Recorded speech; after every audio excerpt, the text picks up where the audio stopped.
He's been progressing well. I think the first month after the season, he made a big leap. Like he jumped right into it, like right after the season. So he made a big jump there. So then, as he's been traveling, we've just been progressing, like slowly, and then we'll ramp up here soon in like the next couple weeks. But we text quite often. So we looked at, like I sent him film. On just his different touches as far as in transition, his ISOs, his ball screens, and all that. And I mean, he sent me a list of things that he wanted to work on, and it was along the same line of what I was thinking already. So he's very aware of what he needs to work on. He's very aware of his game, and so he's very mature in that aspect. So.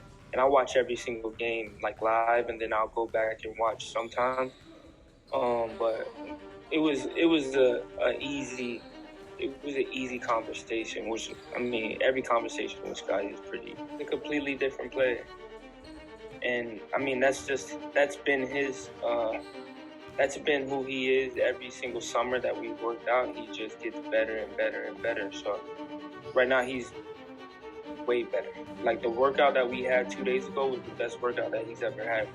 He moves as efficiently on the basketball court through his moves as good as any guard in the NBA.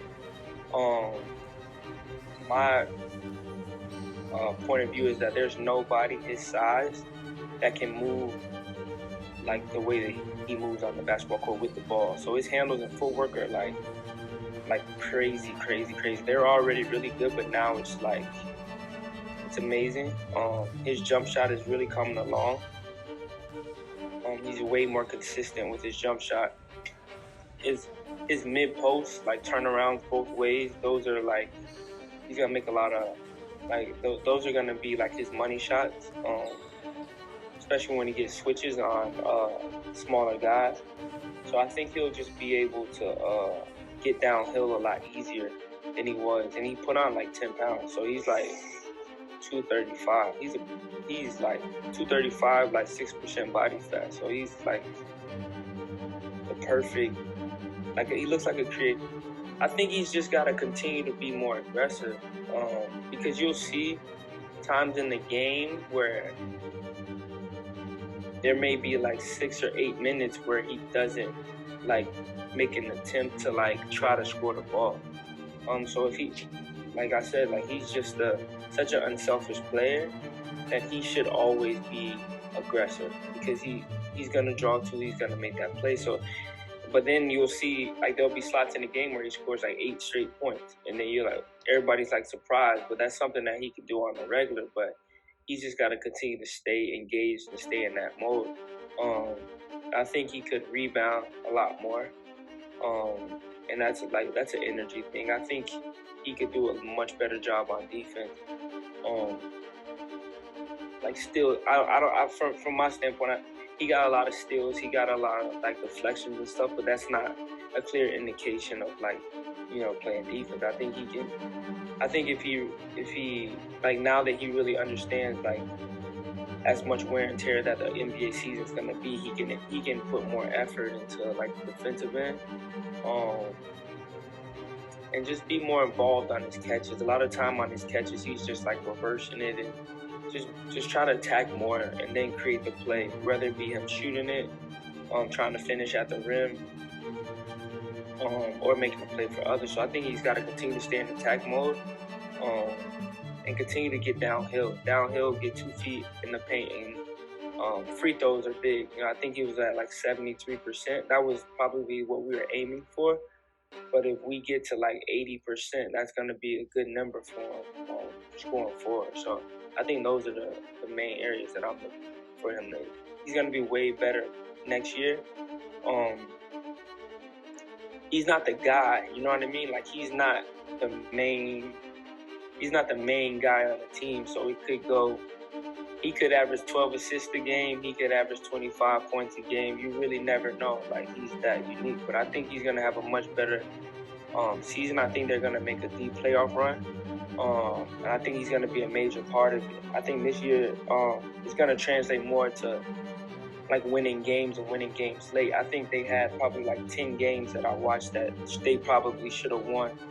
But I think he'll do a better job of helping the team win games down the stretch because he's got better experience. So I don't know about like accolades, but I think he'll win. He'll help the Raptors win more games late because he has that experience and he knows what it feels like. So I think that's my. Nah, I just think that he was just so consistent throughout the year, and that's kind of you know, there weren't really many high and lows. He always stayed around 13 to 18 points a game. So I don't really have a highlight. I think one of the plays that I wish would have happened was when he tried to dunk on Embiid that one game when they called an early foul. But I mean, that would have been crazy. But I mean, the playoffs, like we talked about this the other day, like if he didn't get hurt that first game in the playoffs, he was going to get a triple-double. And to get a triple-double in your first playoff game, like, that would have been crazy. You know what I mean? That would have been a crazy start. And I think the series would have played out a lot differently if he didn't get hurt that early. But I don't really have a marquee moment. He's improved a ton. It's night and day as far as his shooting. And I think he feels a lot more comfortable with it. I think the Raptors did a good job of continuing to tweak his shot. But at this point, it's kind of like locked into where it's going to be. So he's able to just build upon it. Nah, he really enjoys it. Toronto's a great place. He lives in a great... It's a great community where he has everything that he needs. And the community has really embraced him. Just as, it's just a great place for a rookie to be. So, yeah, he loves Toronto, man. I think he really enjoys the city. He really enjoys just how the city's embraced him and how everybody is just into the game and the sport. It's different from South Florida where we are. Like, people show up at halftime to the Heat games. You know what I mean? Like, it's totally different. It's like really a sports town. It's a great sports town. So